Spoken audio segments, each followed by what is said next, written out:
तो हमारे साथ बातचीत करने के लिए हैं इकरा हसन जी, हैं सांसद हैं समाजवादी पार्टी से।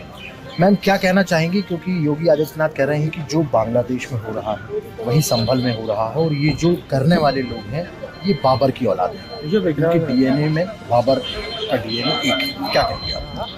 देखिए, योगी जी को हम दूसरों के देश पे कमेंट करें इससे पहले हम अपना घर क्यों जल रहा है पहले तो उस पर देखें। और वो जिस प्रदेश के मुख्यमंत्री हैं वहाँ पर इतनी बड़ी घटना हुई, इतनी हिंसा हुई और जिस तरीके से प्रशासन ने वहाँ पर कार्रवाई करी है एक पक्ष के तरफ से, सत्ता की तरफ से, तो वो बहुत ही गंभीर मामला है। सबसे पहले अगर किसी बात पर चर्चा करनी है तो उस पर हो। और ये जिस तरीके की बयानबाजी उन्होंने करी है एक कम्युनिटी को टारगेट करने का, जो हमेशा उनकी कोशिश रहती है, तो इस तरीके से मामले को डाइवर्ट ना करें।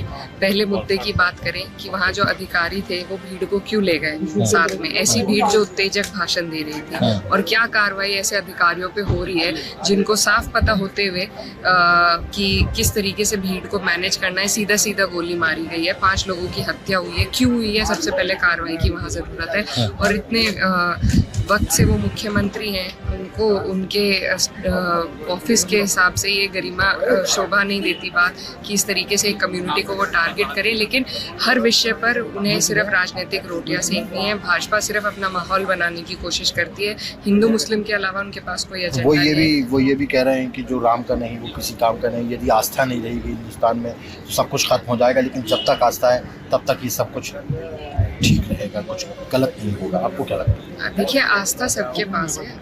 यहाँ हमारा जो देश है अनेकता में एकता का प्रतीक है और यहाँ पर कई मज़हब हैं, कई लैंग्वेजेस हैं, कल्चर्स हैं जिनको लोग मानते हैं और मानते रहेंगे आगे तक। तो इस तरीके से टिप्पणी करना, क्योंकि ये हम डेमोक्रेसी की बात कर रहे हैं, अगर हर जगह सरकार अपने हिसाब से लोगों को चलाएगी, चाहे उनका मज़हब हो, खाना पीना हो, पहनना ओढ़ना हो, तो इस तरीके से लोकतंत्र और हमारा कॉन्स्टिट्यूशन इजाज़त नहीं देता।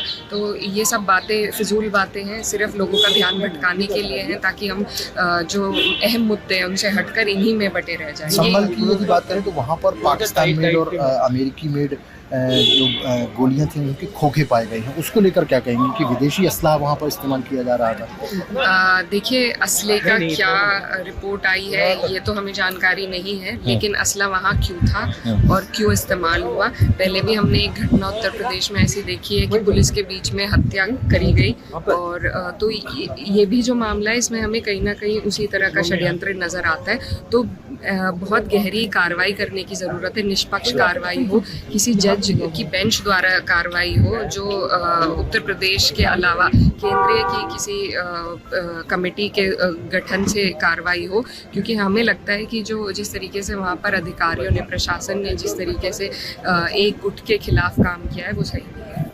असम का एक सवाल लेना चाहूँगा, क्योंकि असम सरकार ने निर्णय लिया कि वहाँ पर जो भी रेस्टोरेंट होंगे, भोजनालय होंगे, वहाँ पर अब बीफ नहीं परोसा जा सकता।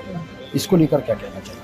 बिल्कुल, देखिए, हर रोज़ भाजपा एक नया उदाहरण पेश करती है जहां वो संविधान के दिए हुए हमारे अधिकारों को छीनने का काम कर रही है, उसकी ध्वजा उड़ाने का काम कर रही है। ये भी सीधा सीधा राइट टू फ्रीडम पर अटैक है। सरकार का कोई अधिकार नहीं है कि वो हमें क्या पहनना ओढ़ना है, क्या खाना पीना है, किस तरीके से जीवन जीना है। ये सब हमें अधिकार इस देश के नागरिक होने के नाते संविधान से मिले हैं। और लगातार भाजपा सरकार, जहाँ जहाँ भी राज्य में भाजपा की सरकार है, वहाँ लगातार इन्हें छीनने का काम हो रहा है। तो बहुत अफसोसजनक बात है और गैर संवैधानिक।